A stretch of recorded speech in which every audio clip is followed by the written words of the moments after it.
Thank you for tuning in to the best parenting show on the internet, Post Daily Dose. It's the Post.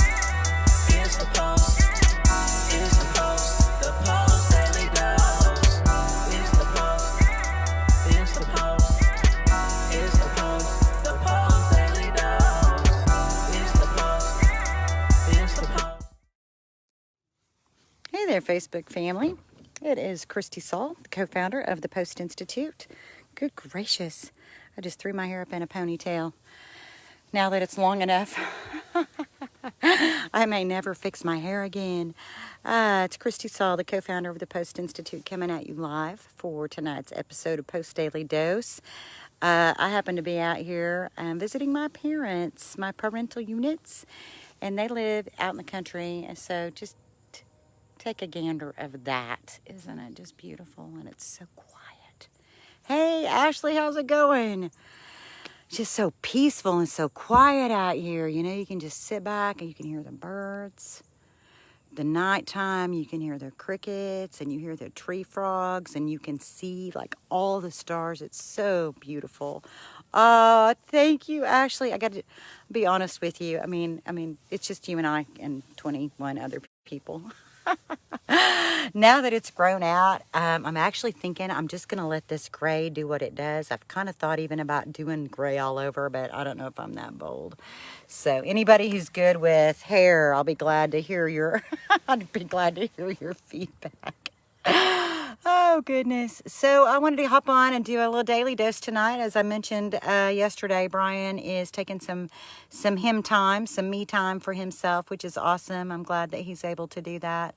There was a comment from yesterday, so I want to use that for today's Post Daily Dose. It was actually a story a little bit of lots of transitions going on in the family, and I believe the child that was struggling is 6 years old, and there's some separation anxiety that's going on around bedtime.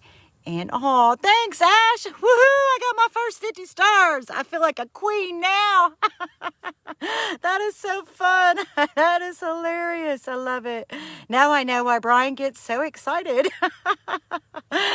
So the family wrote in and said, explained that they've got a little one who's having some significant separation anxiety. The family's in the process of moving, and the 13-year-old in the family scared the little one, thinking it would be funny.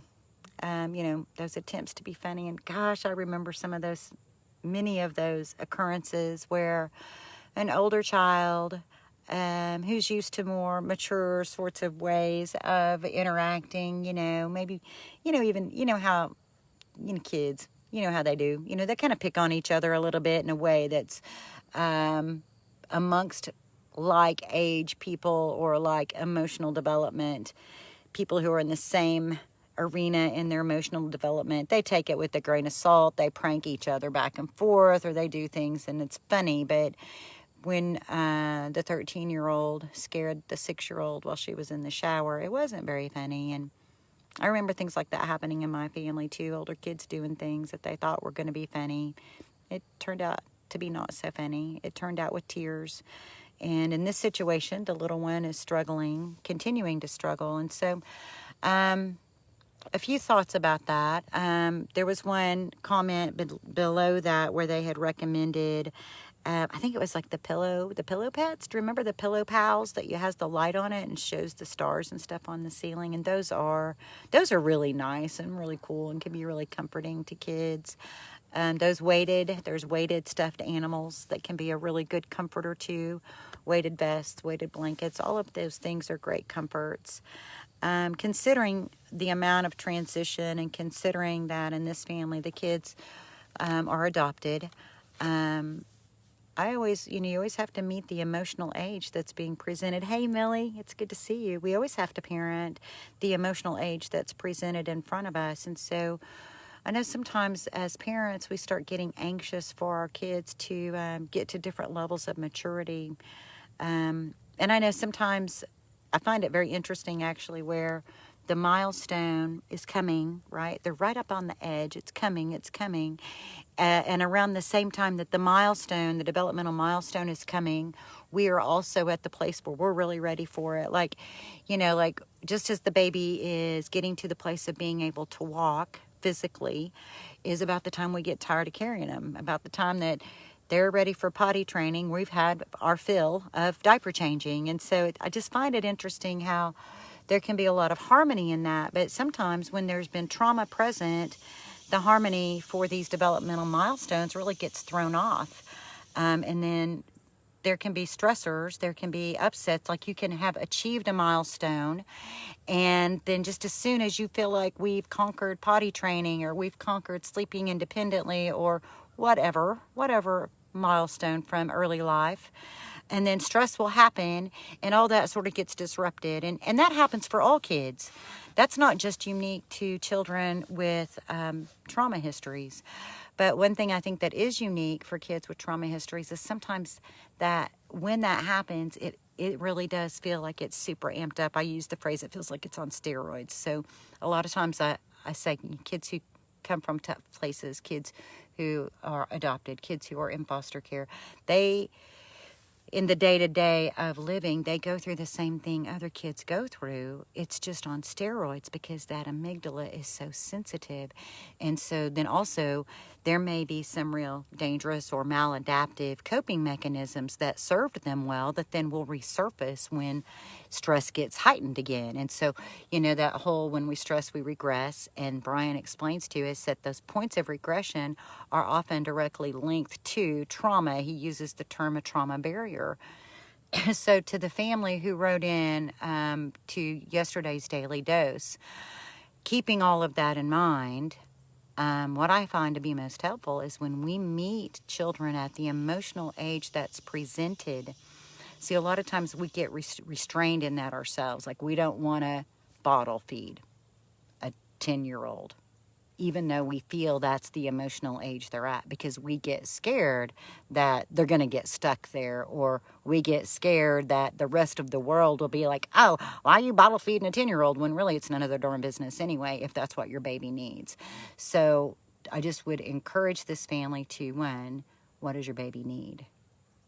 She's regressed, she's stressed, there's a lot going on, a lot of transitions, you guys are moving. That's a really big deal, especially for kids who may have had traumatic moves. Maybe if they've been in foster care and had multiple placements, even though now you're moving as a family, just the move itself can be triggering.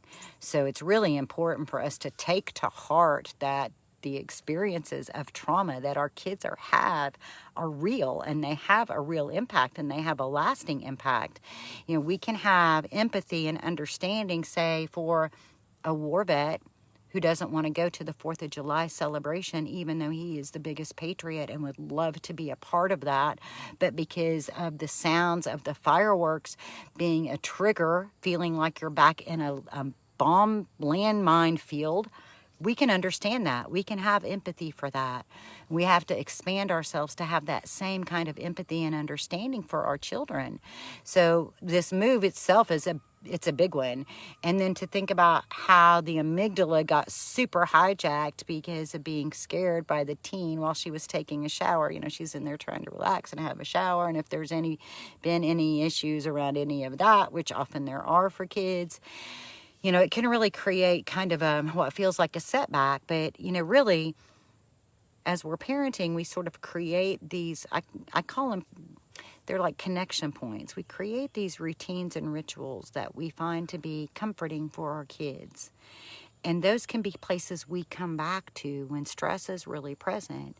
So, you know, it's okay to bring this baby back to your bedroom and co-sleep if that's what she needs, or to put a pallet in your bedroom floor if that's what she needs for her comfort while you guys are going through this transition, to sort of calm that amygdala back down. And you know, I picture the amygdala back here in the back of our brain like this big, he's like a big old badass security guard of life, because all of our most primitive life functions are back in the back of our brain. Our heart rate, our digestion, our breathing, all of our oh, can't even think of the word, it left me. You know, the things that we don't think about, the things that happen in our brain, that our brain make happen without us even knowing it.